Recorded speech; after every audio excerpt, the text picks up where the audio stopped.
Eu tô voltando aqui pra gente repercutir ainda um pouquinho o jogo de ontem, pra trazer jogadores que falaram ontem após a partida e garotos também. Gostei muito da entrevista do Matheus Reis. Aliás, o Wagner e o Matheus Reis falaram. Eu gostei da entrevista deles, né? Os garotos que parecem demonstrar maturidade, saber exatamente o que precisam fazer para mostrar o potencial que eles têm nas poucas oportunidades que eles vão ter. Essa que é a realidade, a gente sabe disso, não adianta se iludir e achar que, nossa, os garotos esse ano... Aliás, é um ponto de observação e que é uma coisa que eu vou exigir bastante, eu vou cobrar bastante em relação ao Zubeldia, que ano passado ele tinha todas as justificativas para não fazer. Esse ano é diferente.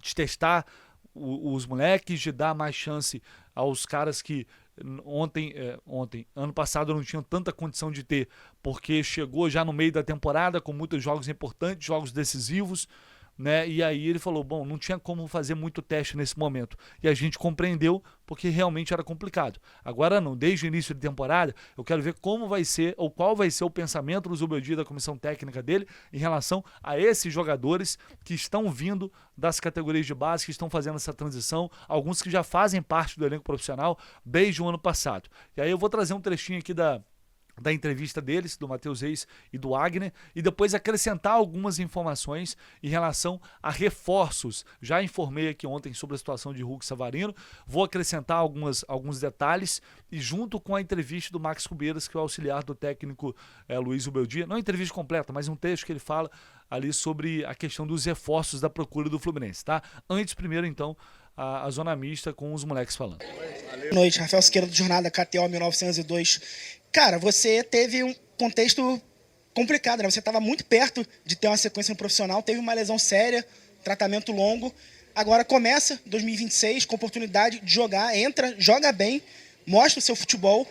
Dá para imaginar agora em 2026 que vai ser tão enxuto de datas, né?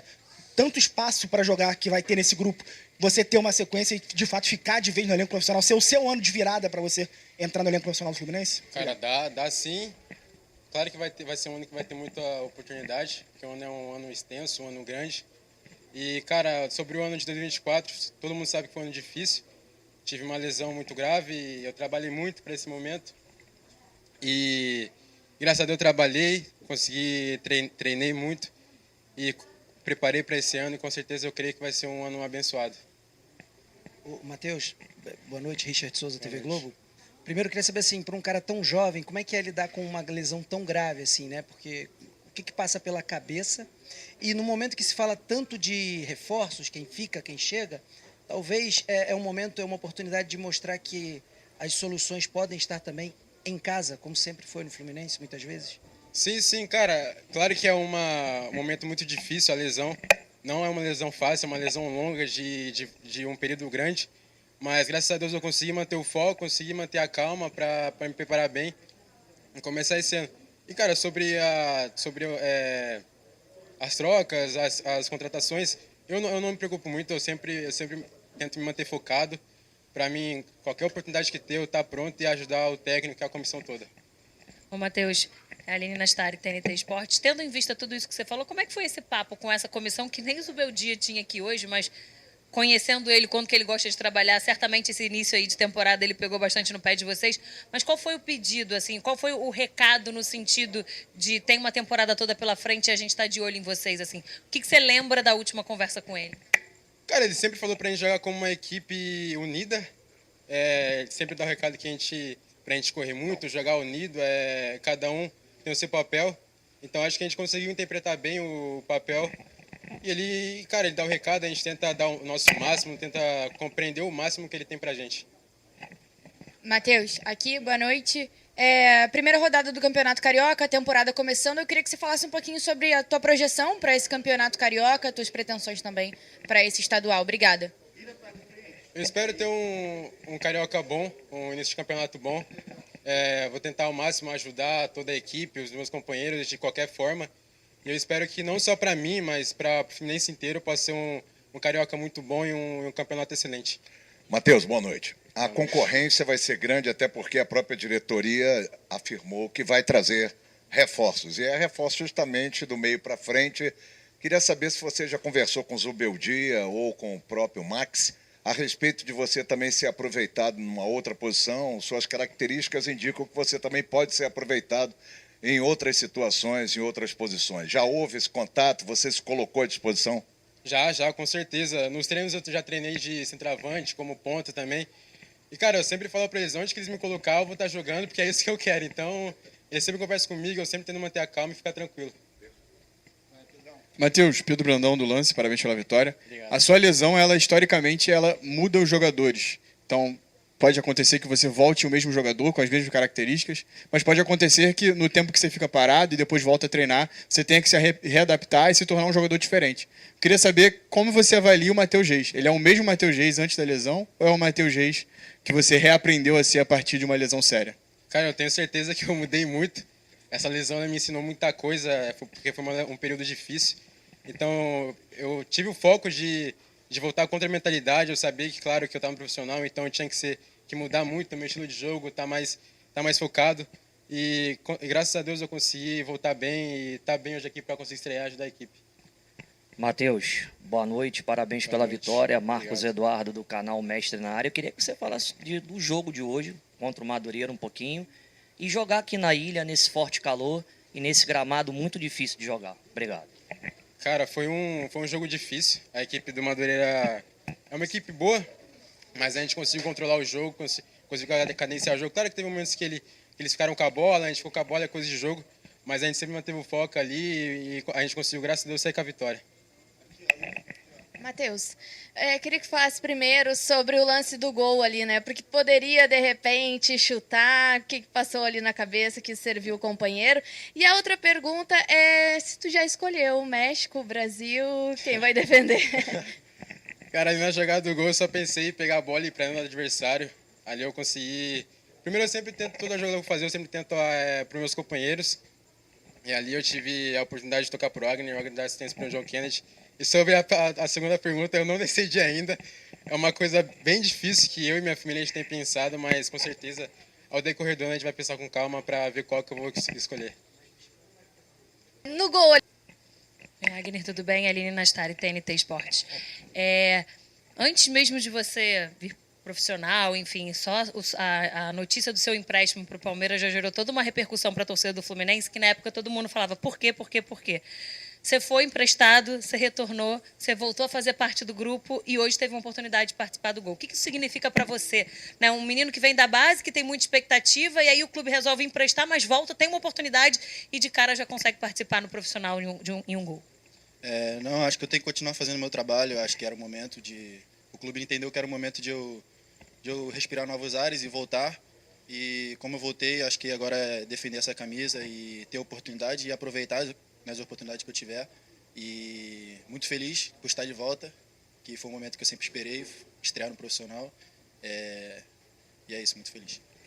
Wagner, boa noite. Hoje, na sua estreia, você demonstrou uma característica que, às vezes, fez falta na equipe profissional dos últimos anos, que é a bola parada. O seu primeiro toque na bola foi para cobrar uma falta dentro da área, você cobrou as demais, quase fez um gol direto, cobrou dos escanteios.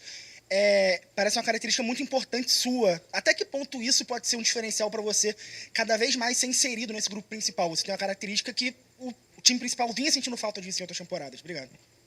Então, acho que sobre as bolas paradas sempre fiz na base e acho que eu tenho que aproveitar ao máximo. Acho que tudo que eu fiz lá que fez me chegar aqui hoje, então eu tenho que continuar fazendo as coisas que eu fazia lá. Então, para mim é muito importante também. Gosto de bater também a bola parada e muito feliz. Wagner, boa noite. Harry do Mundo GV. Queria te perguntar, hoje o Fluminense jogou com muitos jogadores jovens, né, muitas crias da base. O John Kennedy também é um jogador jovem, mas já com muita experiência, uma caminhada um pouco maior pelo Fluminense. Queria saber o que ele passa para vocês, como ele ajuda vocês mais jovens no dia a dia, sendo também um cria, mas já tendo vivido, né, mais experiências pelo Flu. O John, sempre eu falo com ele, eu sou fã dele. Acho que a semana toda eu fiquei falando para ele que a gente ia fazer essa jogada, só que era ao contrário. Eu falei que ele ia dar assistência para mim. Mas é um cara que eu admiro muito, ele ajuda bastante, sempre comunica a gente. E é mais porque ele saiu de Xerém também e sempre ajudava a gente, então é uma inspiração pra gente.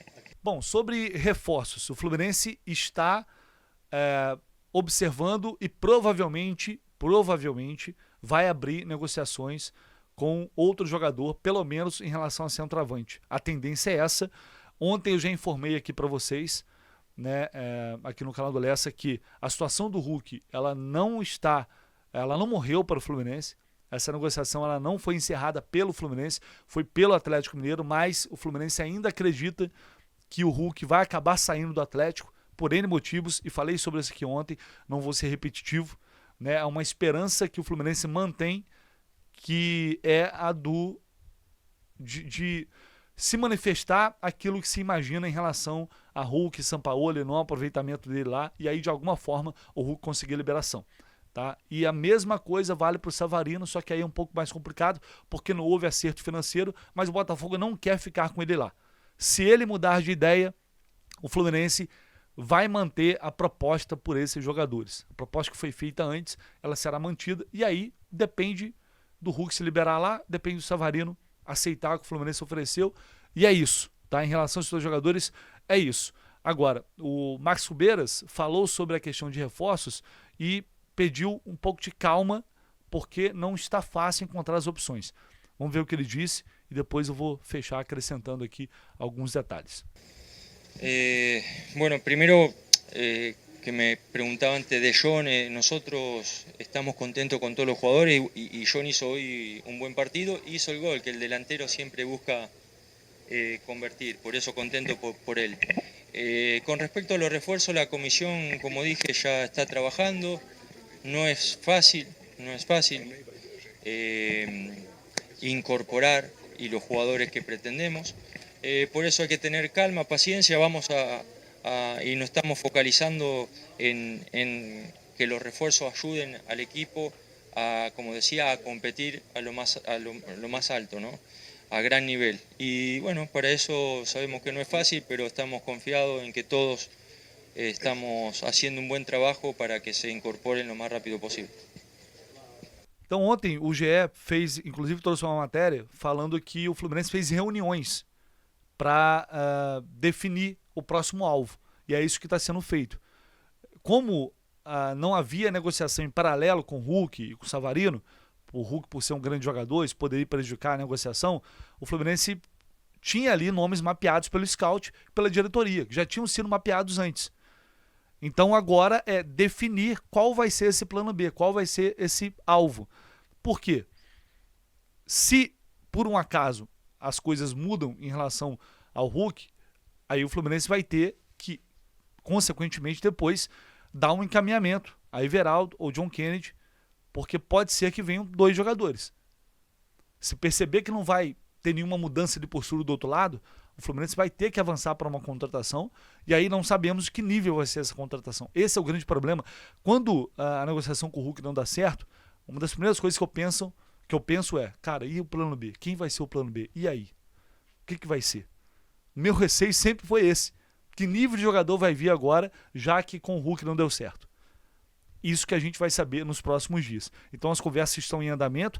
Provavelmente o Fluminense já vai começar as sondagens a partir de agora para sentir como está o mercado, até onde dá para ir, até onde vai conseguir investir, porque o Hulk chegaria sem compensação financeira, né, sem valor de transferência, mas para contratar um bom jogador para essa função, vai ter que desembolsar, vai ter que pagar. Não tem para onde correr. E eu acho que até esses próximos dias, até semana que vem, ao longo dessa semana, aliás, a gente vai ter algumas novidades em relação a isso, tá? Porque internamente a diretoria está se movimentando para encontrar um novo alvo, enquanto essas novelas aí vão se arrastar, sei lá, até quando? Até 2028, 2029, 2030.